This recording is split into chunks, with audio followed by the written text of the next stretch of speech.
Hi. ಎಲ್ಲರ ಜೀವನದಲ್ಲೂ ಈ ಫೇಸ್ ಬಂದೇ ಬರುತ್ತೆ. ಅದು ಯಾವ್ದು ಗೊತ್ತಾ? ಮುಗ್ದಿರುತ್ತೆ. ಮುಗ್ದ ತಕ್ಷಣ ಯಾರು ಕರೆದು ಕೆಲಸ ಕೊಡಲ್ಲ.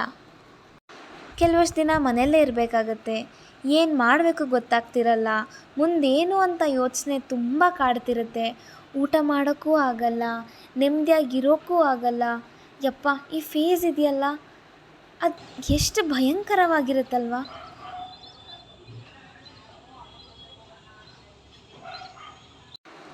ಇನ್ನು ಕೇಳ್ತೀರಾ, ಮನೆಯಿಂದ ಆಚೆ ಬಂದರೆ ಪಕ್ಕದ ಮನೆಯವ್ರ ಕಾಟ, ಮದುವೆ ಮುಂಜಿಗಳಿಗೆ ಹೋದರೆ ರಿಲೇಟಿವ್ಸ್ ಕಾಟ, ಇನ್ನೂ ಕೆಲಸ ಸಿಗಲಿಲ್ವಾ ನಿಮ್ಮ ಮಗಳಿಗೆ ಅನ್ನೋ ಓನ್ಲಿ ಒಂದು ಡೈಲಾಗ್. ಅದು ಡಿಫ್ರೆಂಟ್ ಟೋನ್ ವೇರಿಯೇಷನ್ಸ್ ನೋಡಬೇಕು ಯಪ್ಪ.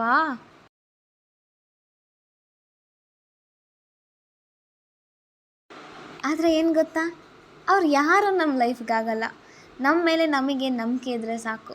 ನಮ್ಮ ಅಪ್ಪ ಅಮ್ಮ ನಮ್ಮ ಮೇಲೆ ಇಟ್ಟಿರೋ ನಂಬಿಕೆ ಜೀವಂತವಾಗಿದ್ದರೆ ಸಾಕು. ಅಲ್ಲಿಗೆ ಅರ್ಧ ಯುದ್ಧ ಗೆದ್ದಂಗೆ ಗೊತ್ತಾ. ಮಾತಾಡೋಕ್ಕೇನು 1000 ಮಾತಾಡ್ತಾರೆ, ಆದರೆ ನಮ್ಮ ಮನಸ್ಥಿತಿನ ಅರ್ಥ ಮಾಡಿಕೊಂಡು ವರ್ತಿಸೋರು ಎಲ್ಲೋ ಸ್ವಲ್ಪ ಜನ ಅಷ್ಟೆ.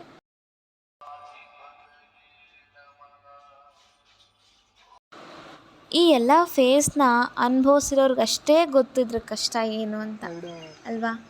ಸೊ ಯಾಕೆ ತಲೆ ಕೆಡ್ಸ್ಕೊಳ್ಳೋಣ, ಇವ್ರಿಗೆಲ್ಲ ಯಾಕೆ ತಲೆ ಕೆಡ್ಸ್ಕೊಳ್ಳೋಣ?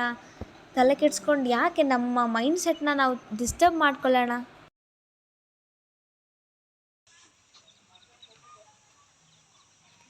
ನಾವು ಓದೋದೇ ಒಂದಾದರೆ ಅನ್ನದ ಮಾರ್ಗನೇ ಬೇರೆ ಕಡೆ ಕರ್ಕೊಂಡು ಹೋಗೋ ಈ ಕಾಲದಲ್ಲಿ ಎಲ್ಲದಕ್ಕೂ ಮತ್ತು ಎಲ್ಲವನ್ನು ಫೇಸ್ ಮಾಡೋಕ್ಕೆ ರೆಡಿ ಆಗೋಣ.